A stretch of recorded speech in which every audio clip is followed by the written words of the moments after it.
Assalamualaikum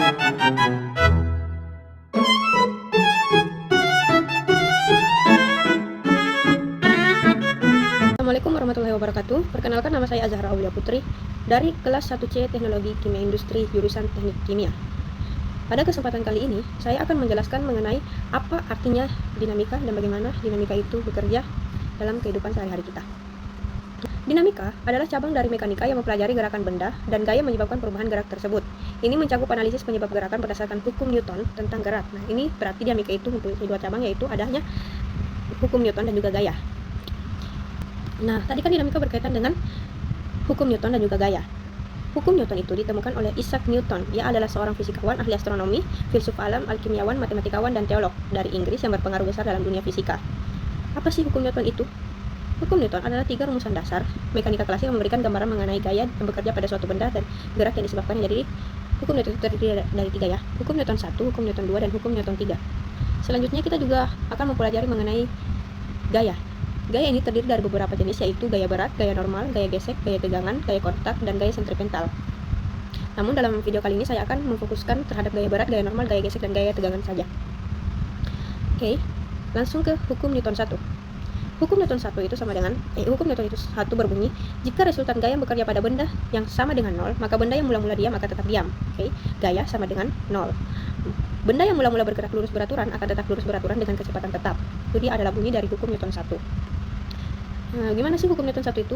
Gimana sih dalam kehidupan sehari-hari? Hukum Newton 1 dalam kehidupan sehari-hari itu contohnya ketika kita dalam mobil. Ketika mobil bergerak cepat dan tiba-tiba direm, maka penumpang yang ada dalam mobil itu akan merasa terdorong ke depan. Nah, ini sesuai dengan hukum Newton 1. Yang kedua ada hukum Newton 2, di mana bunyinya percepatan atau perubahan dari kecepatan dari suatu benda akan sebanding dengan resultan gaya. Jadi, percepatan itu sebanding dengan gaya yang bekerja pada benda tersebut dan berbanding terbalik dengan massa benda. Atau bisa kita tuliskan gaya sama dengan massa dikali percepatan. Massa kali percepatan itu berbanding terbalik, sedangkan percepatan sama gaya itu berbanding lurus ya.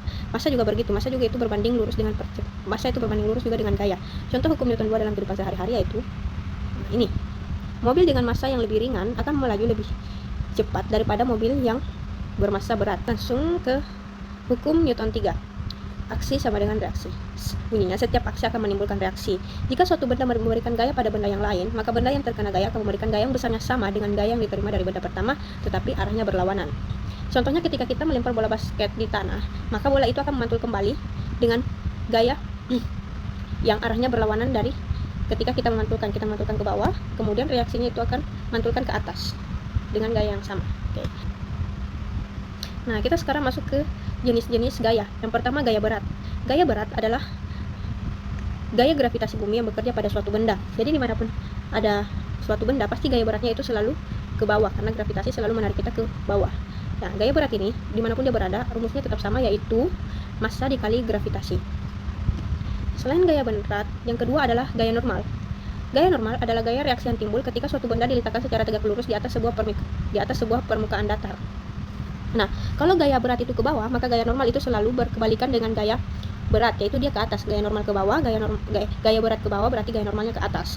Gitu. Nah, gaya normal ini bisa terdiri dari gaya pada benda diam di bidang datar. Nah, ini contohnya. Yang pertama, yang kedua gaya pada benda bergerak di bidang miring. Yang ketiga ada gaya pada benda bergerak di dinding. Keempat, gaya pada benda ditarik di bidang datar. Nah, langsung saja ke contoh soal pertama. Sebuah kotak dengan massa 10 kg berada diam di atas permukaan datar. Hitung besar gaya berat dan gaya normal yang bekerja pada kotak tersebut. Gunakan percepatan gravitasi 9,8 meter per sekon kuadrat. Yang pertama adalah gaya beratnya. Nah, yang ditanya itu gaya berat dan juga gaya normal. Jadi kita selesaikan dulu gaya berat baru gaya normal ya. Gaya berat itu kita bisa hitung menggunakan rumus massa dikali gravitasi. Diketahui tadi massanya 10 kg dan percepatan gravitasinya itu 9,8 meter per sekon. Langsung saja dikali 10 dikali 9,8 itu sama dengan 98 Newton. Dapatkanlah gaya berat yang bekerja pada kotak adalah 98 Newton ke arah bawah, karena gaya berat selalu ke bawah. Nah, sekarang gaya normal.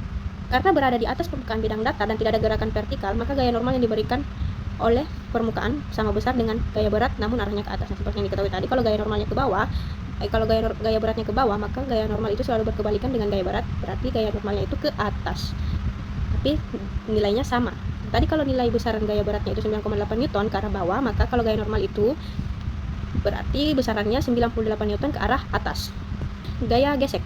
Gaya gesek adalah gaya menghambat gerakan benda saat bersentuhan dengan permukaan lain. Nah, kalau kita berjalan, kita bersentuhan dengan lantai, terus kita menggesek-gesekkan kaki kita di lantai, pasti ada gaya yang menghambat gerakan benda saat bersentuhan dengan permukaan lain. Pasti ada gesek-gesekan yang terjadi. Gaya gesek ini terdiri dari gaya gesek statis maupun gaya gesek kinetis. Nah, gaya gesek juga bisa terjadi pada benda bergerak di bidang datar. Gaya gesek pada benda bergerak di bidang datar itu rumusnya Fx itu yang bekerja di bidang datar dengan horizontal. Nah, ini dapat ditulis rumusnya, yaitu delta Fx sama dengan massa dikali percepatan. Delta Fx itu adalah gaya ketika benda ditarik. Nah, kalau benda ditarik itu ada gesekan. Nah, gaya tariknya itu dikurang dengan gaya gesekannya. Gaya tarik ini berkebalikan dengan gaya gesek ya. Kemudian dapat dituliskan juga F sama dengan massa dikali percepatan ditambah F. Tadi F-nya kan di sebelah kiri, kita pindahkan ke kanan berarti berubah jadi plus. Karena ini bekerja di bidang datar, tidak mungkin dia ditarik, jadi delta. Jadi gaya pada delta F-nya atau secara vertikal itu massa dikali percepatan. F ini bisa dituliskan W dikurang N sama dengan 0. Sehingga W sama dengan N. Yang kedua ada gaya gesek pada benda bergerak di bidang miring. Untuk gaya pada benda bergerak di bidang miring dapat dituliskan dengan rumus delta Fx sama dengan massa dikali percepatan. Nah, delta Fx itu sama kayak tadi, F atau gaya tarik dikurang dengan gaya gesek sama dengan massa dikali percepatan. Nah, gaya yang tarik ini bisa kita tuliskan sebagai W sin theta sama dengan massa kali percepatan ditambah gaya gesek. Selanjutnya gaya gesek pada benda bergerak di dinding.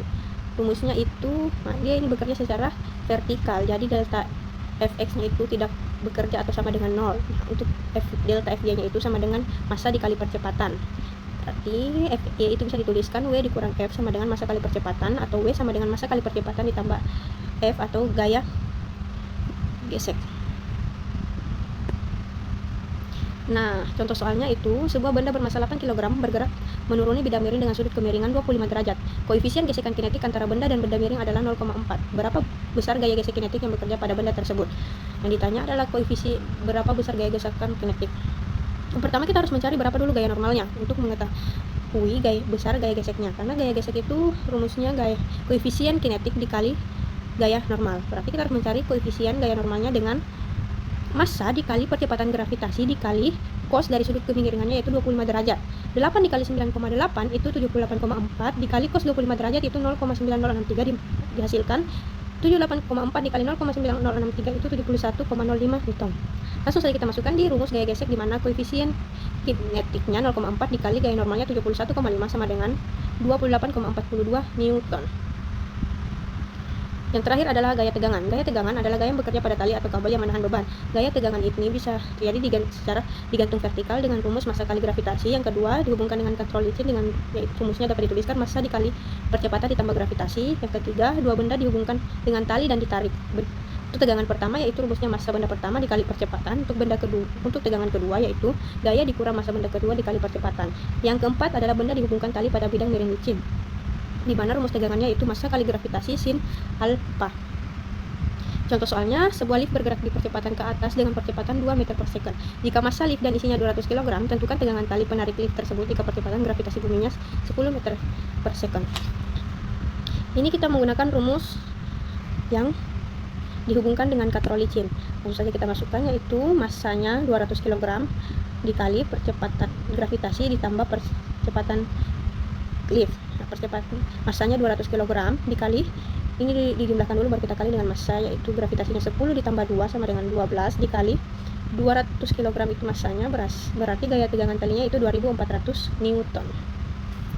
Baiklah, mungkin cukup sekian video mengenai di pembahasan dinamika dari saya. Bila banyak kekurangan mohon dimaafkan. Wassalamualaikum warahmatullahi wabarakatuh.